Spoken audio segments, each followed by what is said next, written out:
hiện giờ tha sập hâu nít tập po nít là ó nhom trong thơ vi chít thạch tờ xe so nhà tờ kê mỏng cáiอ๋อ đòi bạch thọtแล้วก็tay vô thì thạch với nhảy បាទ นั่งไงនៅក្នុង iPhone គេមានស្រាប់បងប្អូនអរគ្នានេះមុននឹងទៅដល់ថាគេធ្វើម៉េចចង់ប្រាប់បងប្អូនអរគ្នាថាថ្ងៃទី28 29 30ខែវិច្ឆិកានេះគឺយើងមាន event ដ៏ធំមួយ Black Friday ដែលមានមុខទំនិញបញ្ចុះតម្លៃមួយថែមមួយនិង3ខោ$68ដែលយើងធ្វើឡើងនៅផ្សារទំនើប Chip Mong 271 Mega Mall ជាន់ទី2អញ្ចឹងសូមកុំឲ្យឱកាសដ៏ល្អមួយនេះកន្លងផុតទៅចុះចាំមើលខ្ញុំប្រាប់យើងគ្រាន់តែប្រើក្នុងកម្មវិធី Note នេះបានហើយនេះឥឡូវឧទាហរណ៍យើងចូល Note នឹងតែម្ដងចូល Note មកបន្ទាប់មកបងប្អូនចុចតែកន្លែងថ្មីនេះមកនេះនៅក្នុងហ្នឹងវាឲ្យយើងសរសេរហើយអញ្ចឹងបងប្អូនចុចលើអាហ្នឹងមកប៉មក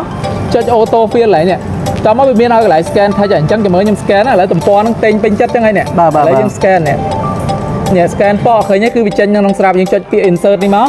គឺនេះអាពាក្យមិញហ្នឹងគឺវាមកទាំងអស់តែម្ដង អូលយហ្នឹងយើងអាច copy យកទៅប្រើប្រាស់នៅក្នុងអ៊ីនធឺណិតអីបាន hiện giờ tha sập hâu nít tập po nít là ó nhom trong thơ vi chít thạch tờ xe so nhà tờ kê mỏng cái อ๋อ đòiបាច់ថតแล้วก็tay vô thì thạch với nhảy ហ្នឹងហើយនៅក្នុង iPhone គេមានស្រាប់បងប្អូនអរគ្នានេះមុននឹងទៅដល់ថាគេធ្វើម៉េចចង់ប្រាប់បងប្អូនអរគ្នាថាថ្ងៃទី28 29 30ខែវិច្ឆិកានេះគឺយើងមាន event ដ៏ធំមួយ Black Friday ដែលមានមុខទំនិញបញ្ចុះតម្លៃមួយថែមមួយនិង3ខោ$68ដែលយើងធ្វើឡើងនៅផ្សារទំនើប Chip Mong 271 Mega Mall ជាន់ទី2អញ្ចឹងសូមកុំឲ្យឱកាសដ៏ល្អមួយនេះកន្លងផុតទៅចុះចាំមើលខ្ញុំប្រាប់យើងគ្រាន់តែប្រើក្នុងកម្មវិធី Note នេះបានហើយនេះឥឡូវឧទាហរណ៍យើងចូល Note នឹងតែម្ដង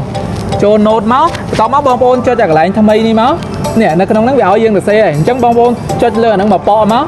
ចុច auto fill ឡើយនេះតោះមកវាមានឲ្យកន្លែង scan touch ហើយអញ្ចឹងចាំមើលខ្ញុំ scan ឥឡូវទំព័រហ្នឹងពេញចិត្តចឹងហើយនេះឥឡូវយើង scan នេះ scan ប៉ឃើញទេគឺវាចេញក្នុងស្រាប់យើងចុចពាក្យ insert នេះមកគឺនេះអាពាក្យមិញហ្នឹងគឺវាមកទាំងអស់តែម្ដង អូលយហ្នឹង យើងអាច copy យកទៅប្រើប្រាស់នៅក្នុងអ៊ីនធឺណិតអីបាន